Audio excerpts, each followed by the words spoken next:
Welcome friends. இன்றைக்கி நம்ம டேஸ்டியான குயிக்காக செய்கிற ஈவினிங் ஸ்நாக்ஸ் எப்படி பண்ணலான்னு பார்க்கலாம் வாங்க. தேங்காய் பூரண கொழுக்கட்டைங்க. ரொம்ப ஈஸியாக நம்ம இதை 1/2 அன் ஹவருக்குள்ளே செஞ்சு கொடுத்துடலாம். சின்னவங்க இல்லை, பெரியவங்களும் ரொம்ப விரும்பி சாப்பிடுவாங்க. வாங்க இப்போ இது எப்படி பண்ணலான்னு பார்க்கலாம். அதுக்கு முன்னாடி என்னோடய சேனலை சப்ஸ்கிரைப் பண்ணாதவங்களாம் சப்ஸ்கிரைப் பண்ணிவிட்டு கூடவே பக்கத்தில் இருக்கிற பெல் ஐக்கானையும் கிளிக் பண்ணிக்கோங்க. இப்போ நம்ம இந்த கொழுக்கட்டைக்கு 1 கப் இடியாப்ப மாவு எடுத்துக்கலாங்க. இல்லைன்னா பதப்படுத்தின அரிசி மாவும் இருந்தாலும் அதையும் நம்ம எடுத்துக்கலாம்.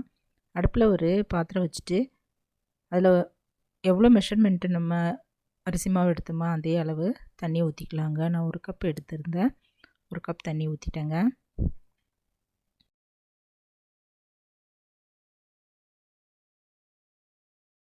இப்போ இதில் ஒரு 1/4 டீஸ்பூன் உப்பு போட்டுக்கலாங்க.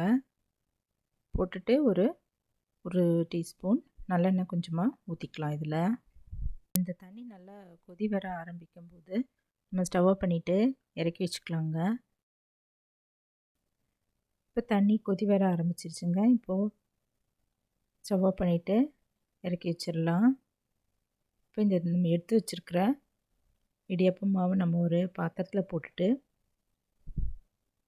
இந்த தண்ணி கொதிக்கிற தண்ணி கொஞ்சம் கொஞ்சமாக அதில் ஊற்றி நல்லா கிளறிக்கலாங்க. ஒரு கரண்டி காம்பில் கலந்து விட்டு கிளறிக்கலாம்.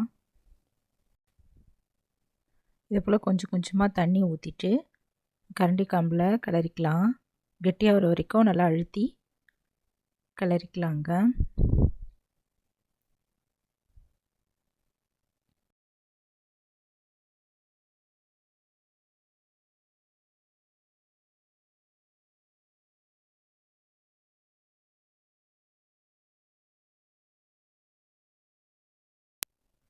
இப்போ நல்லா கெட்டியாக வர ஆரம்பிச்சிருச்சுங்க. கடைசியாக நம்ம கையில் பிசைஞ்சு உருட்டி எடுத்து வச்சுக்கலாம். மூடி வச்சிடலாம்.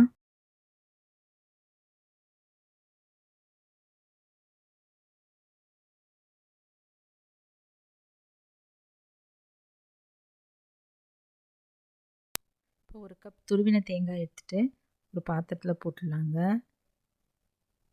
போட்டு ஒரு 1/2 கப் நம்ம பொடிச்ச வெல்லம் இல்லை நாட்டு சர்க்கரை, நல்ல கல் இல்லாத க்ளீனான நாட்டு சர்க்கரை இதில் போட்டுக்கலாம்.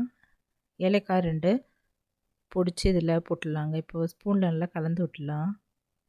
உங்களுக்கு எவ்வளோ இதில் ஸ்வீட் தேவைப்படுதோ அவ்வளோ போட்டுக்கலாங்க. நான் இதில் 1/2 கப் போட்டுட்டேன்.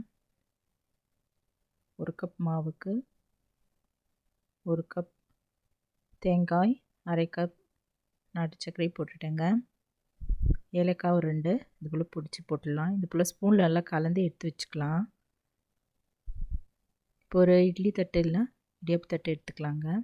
கொஞ்சமாக எண்ணெயும் எடுத்துக்கலாம். நல்லெண்ணெய் ஒரு கிண்ணத்தில் எடுத்துகிட்டு இந்த இட்லி தட்டில் இப்படி தடவிடலாம். கையிலையும் எண்ணெய் தேய்ச்சிட்டு சின்ன ஒரு பால் சைஸ் எடுத்துடலாங்க. லெமன் சைஸ் எடுத்துகிட்டு தட்டிடலாம். தட்டிட்டு நம்ம அந்த செஞ்சு வச்சுருக்கிற பூரணம் இது நடுவில் வச்சுட்டு மூடிடலாங்க.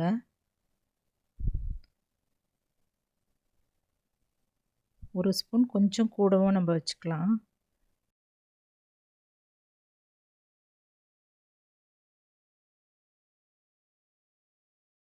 இது போல் நல்லா மூடிட்டு உருட்டிக்கலாங்க.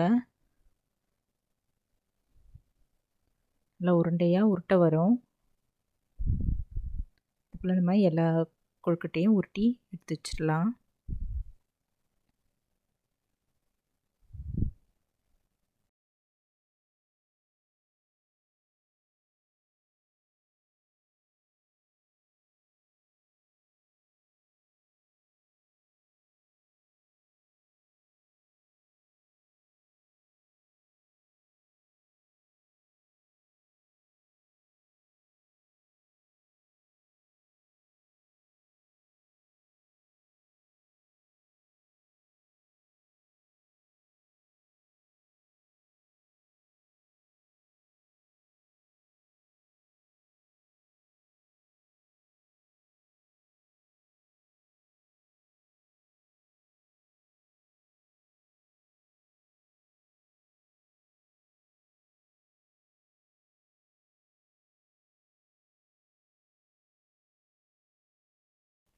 இது போல் நம்ம எல்லா மாவையும் உருட்டி எடுத்து வச்சுக்கலாம்.